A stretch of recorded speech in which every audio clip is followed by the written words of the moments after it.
So my name's Louise, I'm 18 and I'm from Bromley. I'm Alex, I'm from Bromley, I'm 23. I'm Ben, I'm from Beckenham and I'm 21. Right, I'm Mary Hollis, shall I say how old I am? If you want to, it's up to you. Oh, I'm 77 years old and I'm living in Beckenham. Hello, I'm Ralph Palmer. I'm 55 years old, a young 55, and I live in Beckenham. Joanne Carter, Wallingham, 49. I'm Sue, I'm from London and I'm 47. 25. 25. I think it affected everyone pretty poorly, didn't it? So yeah, just in terms of you couldn't meet up with your mates as much. Also I mentioned this last time with this, but I graduated during a lockdown, which meant a lot of my friends. We basically left Sheffield and then never got to see each other again. So they're still in the same situation now. 2020, horrible, not being able to see family and friends, absolute rubbish. As well, the amount of people that were dying, the fact that we didn't lock down early enough, so I'm going to go a bit political now, the fact that we consistently are always behind what we should be doing. So at the beginning of 2020, as we went into lockdown, I got put on furlough because I'm asthmatic. Had to stay home for 3 months, put on loads of weight, didn't stop eating. Mentally, it wasn't a good thing for me because I suffer with bipolar anyway. Cat's just coming.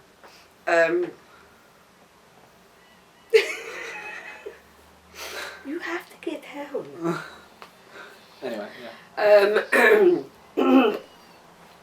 Then at Christmas, caught COVID and was really ill. Was taken to hospital. Ronnie's girlfriend, Ronnie and Harvey, had to care for me.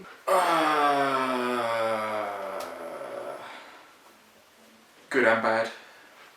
Actually, no, mainly bad. Obviously, it was really, really boring because you just couldn't do anything. I think not going on holiday as well was a big kicker for me. Yeah. Because I really like holidays.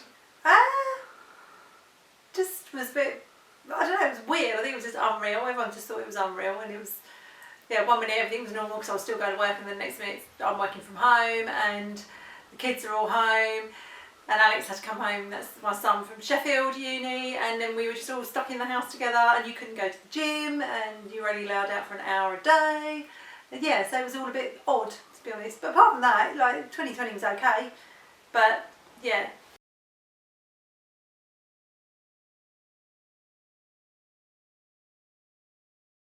Last year? Yeah. I can't remember last year in great detail. It was just the monotony of everything you'd have done in the past you couldn't do. Do you want to know what kept me going though? Yeah. What kept me going was really probably the people here, and also the telephone. Yeah. Friends, and even now, friends that I would have been meeting up with that don't live locally, fantastic every week, ringing. And I've got a friend, I've just rung her now, I've had to ring her every day since March should I be saying this? Yeah. I've had to ring her every day since March the 23rd, to ask you the truth, because she's on her own, and she said would I do it, so I'll do it. I'd probably say the one lockdown we just come out of, the third one, because it was just like a repeat of, we've done this twice already, a bit of a nightmare going into it. And the first one, actually, maybe alright, because you got to work from home, it was quite nice. But the third one, obviously, I graduated uni and I was looking for a job and stuff, and it was just awful, I think. I would say definitely the first lockdown, when we were inside the most. That I found at the start was alright, because it was we're all staying inside, we'll have things to do. But then as the weeks got on, you just got more pissed off with everyone around you, they did irritate you. Not knowing whether or not I was going to survive, not knowing whether or not I was going to come out of hospital and see my kids again. Just all of it, really. I mean, probably when we all got coronavirus. I mean, I suppose that's the time when you kind of think that, you know, if anything's going to happen, I suppose, you know, one of you could get it really badly, or, you know, you spread it to sort of other people, you know. But we were lucky, you know, so all of us had it. You know, my daughter brought it back, you know, and we all just caught it just after Christmas, all around Christmas actually. So yeah, one after the other. So yeah. So in lots of ways, it was actually really good to just get it all out of the way, because none of us really had it that bad. Although my wife, she probably had it worse. Yeah.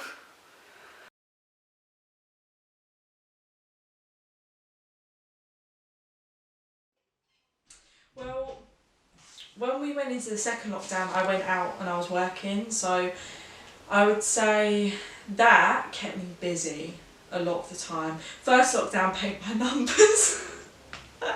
Paint by numbers, my daily walks, and annoying my family kept me going. 100%. Spent most of my time on Duolingo learning Spanish, pretty much. What else? Exercise.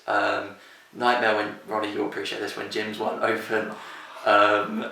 But like, yeah, exercise at home. Luckily we have our own like dumbbell and barbell like set I could use. Now they're back open, all good, so we can do that. And also playing football, I think, kept me going through it. And that's partly really the reason why the last one was the worst, because gyms were closed, no football. All you could really do was work and sit at home. You already said what got you through the lockdowns and stuff. Did you do like any activities to like, you know, just keep you like your mind off of everything that was going on? Yeah, I do. I've been trying to learn Spanish, that Duolingo, like my son-in-law, you know, Ralph. But whereas he's gone on and quite a lot, I'm still stuck very much at the beginning. It's now been over a year. I'm not really holding out much hope, but I'll carry on because I'm trying to keep my brain a bit going, and I do in the independent, you know, I do the crossword, or try and do the crossword, and the code word as much as I can. Yeah, because I'm just trying to not suddenly, you know, because when your brain, as you get older, it doesn't work as fast, bits have died off, you don't remember things as much as well as you could. Yeah. So it's all that kind of thing. Yeah, and I know you guys do the quiz as well, which it must have been nice to just like... Yeah, but I can't answer them because they're not like my WI quizzes or the U3A. Yeah. It's on like pop music. Yeah, and all I that mean, stuff, yeah. which I'm 1960s, I might stand a chance, but certainly not, you know, anything relevant. I haven't heard of half the people anyway. But sometimes if it's an old question, I come into my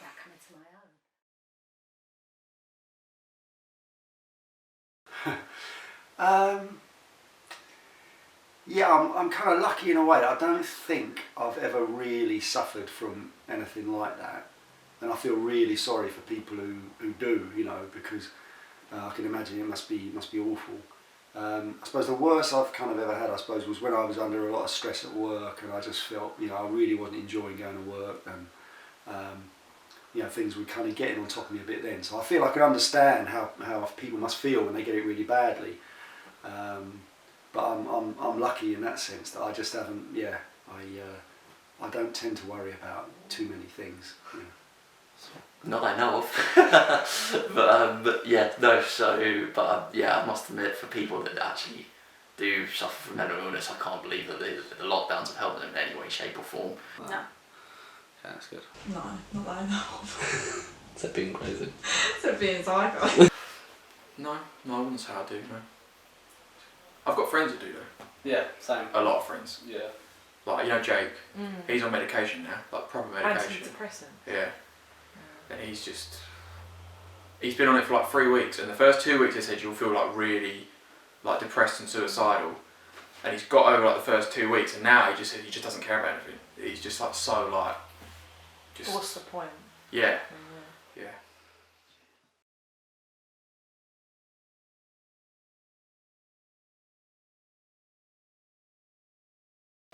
Probably not my family, because we've been in the same house for the last like however many months now.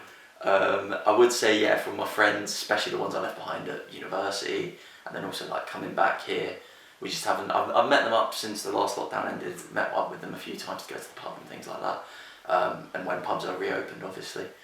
But I think I'll do that a little bit more as we come out of this lockdown. Hopefully we don't have another one.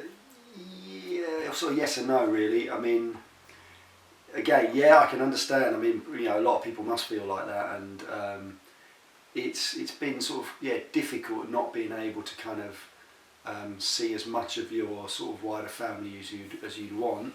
But then we've kind of maybe cheated a little bit in we're in two sort of support bubbles. So one for my mum and one for my wife's mum, for my mother-in-law. So we kind of, I'm not sure if you're really allowed to do that, but No. but we sort of we had to, because they both need sort of help and everything, and so we've kept on seeing them all through the pandemic. Not really, because I saw my mum, which I probably shouldn't have done. We used to, even in the first lockdown, we used to meet every day and go for a walk. But I think if you asked her that question, she would say she feels really distanced from all her friends and that.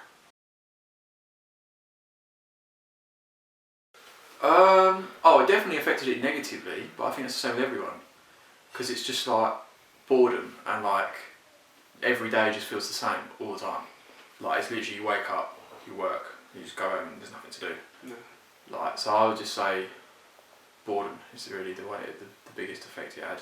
But at the same time, you just got to keep going, you know, so it's just got to get on with it. Oh God, that's funny. 'Cause, I don't know if it's made me a better person. It's made me focus on like having 5 people in the house together, and we're all like, you know, living on top of each other and everything. You know, it's made me understand what a bunch of retards I actually live with. You know, that they can't do simple things, you know, and put things back or clear things up, or you know, so yeah. So in that way, yeah. It's affected me negatively, I suppose. But then, you know, having them around all the time and seeing, you know, your kids and all that is, you know, has been actually quite good, and we kind of get on all right most of the time. I don't think it's affected me as badly as it's affected other people that have been really, especially if they weren't physically well, and you know, and they haven't been able to, and they've got constraints on them anyway. And then with the lockdown, it must be very, very hard for myself. Mentally, no, touch wood. But I've got another friend, she is entirely on her own, not the one I ring every day, and I know that she's found it really difficult mentally, but then she's got physical problems as well, you know, and it's like another worry that you didn't have before.